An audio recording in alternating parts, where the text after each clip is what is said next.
안녕하세요. 법무법인 율쌤의 허용석 변호사입니다.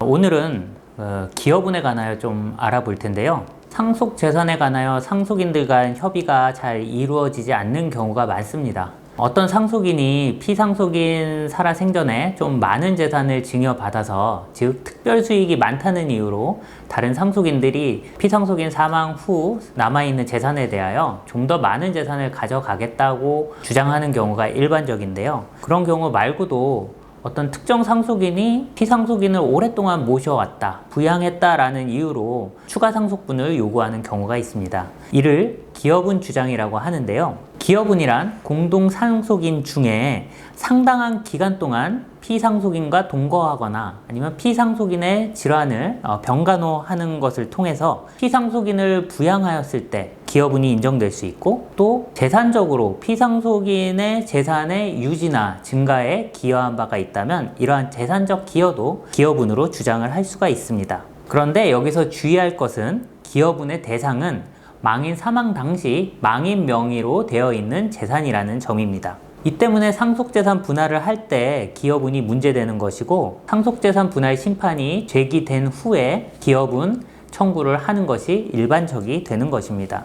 원칙적으로 이 기여분 결정은 상속재산 분할의 전제적인 성격을 가지게 되기 때문에 상속재산 분할 심판 청구가 있는 경우에만 기여분 결정을 청구할 수 있다고 보는 것이 원칙적으로 맞습니다. 이 때문에 상속재산 분할 심판 과정에서 기여분 주장을 하게 되고, 해당 절차에서 기여분 결정을 받는 것이 일반적인 모습입니다. 그러나 상속재산 분할 심판을 제기함이 없이 곧바로 기여분 결정을 먼저 청구할 수 있는 예외적인 경우도 있습니다.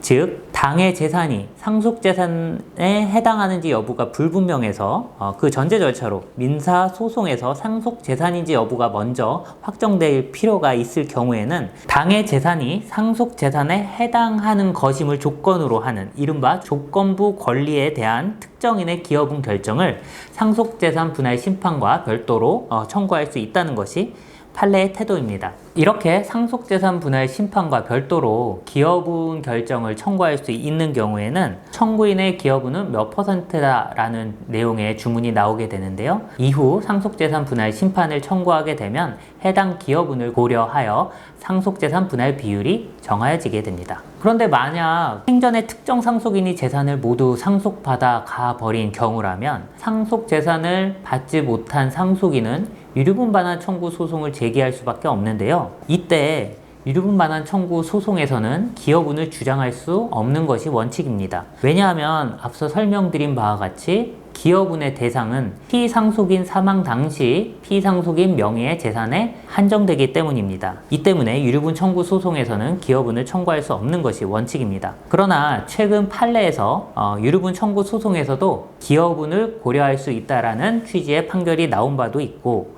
또 얼마 전 헌법재판소에서도 상속인이 자신의 기여분으로 피상속인으로부터 정당한 대가를 증여받은 부분까지도 유류분 반환 대상에 포함시킬 경우 기여 상속인에게 보상을 하려고 하였던 피상속인의 의사에 반한다는 이유로 헌법에 합치되지 않는다고 판단한 바 있습니다. 이에 법률 개정을 통하여 앞으로는 유류분 반환 청구 소송에서도 기여분 주장을 할 수 있을 것이라 예측되고 있습니다. 오늘은 기여분에 관하여 간략히 살펴보았습니다. 기여분과 관련하여 궁금하신 점이 있으면 법무법인 율쌤으로 연락 주시기 바랍니다. 감사합니다.